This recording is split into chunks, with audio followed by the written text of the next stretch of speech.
కేంద్ర ప్రభుత్వ ఉద్యోగులకు, పెన్షనర్లకు అతి భారీ గుడ్ న్యూస్ అయితే వచ్చిందండి. 8వ వేతన సంఘానికి సంబంధించిన కీలక అప్డేట్ అయితే వచ్చేసింది. దీనికి సంబంధించినటువంటి పూర్తి వివరాలు వీడియోలో తెలుసుకుందాం. మీరు గనక కేంద్ర ప్రభుత్వ ఉద్యోగులు గాని, కేంద్ర ప్రభుత్వ పెన్షనర్లు గాని అయితే ఖచ్చితంగా మీరు మన ఛానెల్‌ని సబ్స్క్రైబ్ చేసుకోండి. ఎందుకంటే ఎప్పటికప్పుడు కేంద్ర ప్రభుత్వం నుంచి ఉద్యోగులకు సంబంధించి కావచ్చు, పెన్షన్‌లకు సంబంధించి కావచ్చు, ఏ చిన్న అప్డేట్ వచ్చినా సరే మిస్ కాకుండా ఖచ్చితంగా అయితే మన ఛానెల్‌లో వీడియో చేసి తెలియజేస్తూ ఉంటాము. ఏ చిన్న అప్డేట్ వచ్చినా సరే మిస్ కాకుండా తెలుసుకోవాలనుకుంటే ఛానెల్ సబ్స్క్రైబ్ చేసుకొని పక్కనే వచ్చే బెల్ సింబల్‌ని ఆల్ పైన ట్యాప్ చేయండి. వీడియోని లైక్ చేస్తే అందరికి కూడా సజెస్ట్ అవుతుంది. సో ప్లీజ్ దయచేసి సపోర్ట్ అయితే చేయండి ఛానెల్‌కి.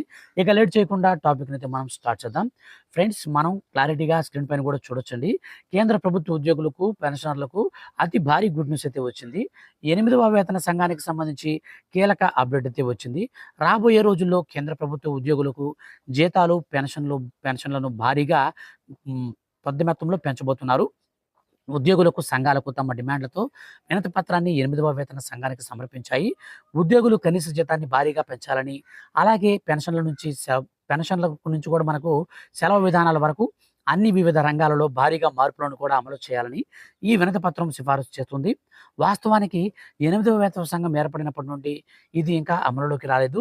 ఈ కమిటీ 18 నెలల్లోగా 8వ వేతన సంఘంపై రిపోర్టును, అంటే ఎయిత్ పే కమిషన్ సమర్పించాల్సి ఉంటుంది.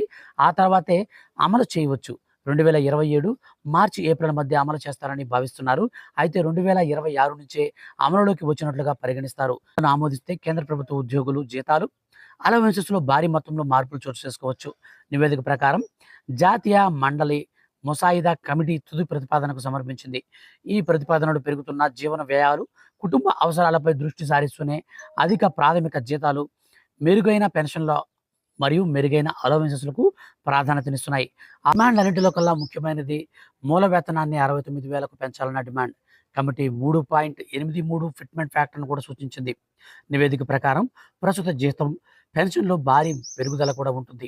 జనవరి 1, 2026 నుంచి అమలులోకి వచ్చేలా అన్ని సవరణలను ఆలస్యం లేకుండా అమలు చేయాలని కూడా కమిటీ డిమాండ్ చేసింది. వార్షిక ఇంక్రిమెంట్‌ను 6%గా నిర్ణయించాలని మరో కీలకమైన డిమాండ్‌ను ముందుకు తెచ్చారు. ప్రస్తుతం ఈ రేటు తక్కువగా ఉంటుంది. ప్రతి ఏటా పెరుగుతున్న ద్రవ్యోల్బణానికి ఎదుర్కోవడానికి 6% పెంపు తప్పనిసరని కమిటీ భావిస్తుంది. ప్రస్తుత జీతాల నిర్మాణాన్ని సులభతరం కూడా చేయాలని కమిటీ ప్రతిపాదించింది.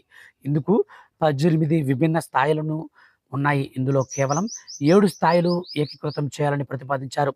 ఈ క్రమబద్ధీకరణ ఉద్యోగుల పదోన్నతులు పెరగనున్నాయి. కెరీర్ పురోగతి ఎలాంటికి ఆటంకం ఉండదు. ఈ కొత్త ఫ్రేమ్వర్క్ ప్రకారం మిడ్ లెవెల్ ఉద్యోగులు ప్రాథమిక జీతం 1.35 లక్షల నుంచి 2.15 లక్షల వరకు ఉండవచ్చు.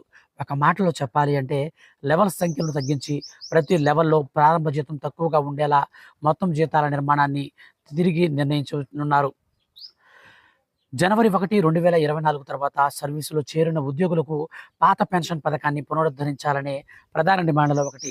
పెన్షన్లు చివరగా పొందిన జీతంలో 67% కుటుంబానికి, పెన్షన్లను 50%గా నిర్ణయించాలని కూడా కమిటీ ప్రతిపాదించింది. ప్రతి ఉద్యోగి 30 ఏళ్లలోపు సర్వీసులో కనీసం 5 పదోన్నతులు లేదా జీతాల పెంపులను తిరిగి పొందాలని ముసాయిదా సిఫారసు చేసింది. అలాగే ప్రతి 5 ఏళ్లకు ఒకసారి పెన్షన్ సవరణ కూడా ఉంటుంది.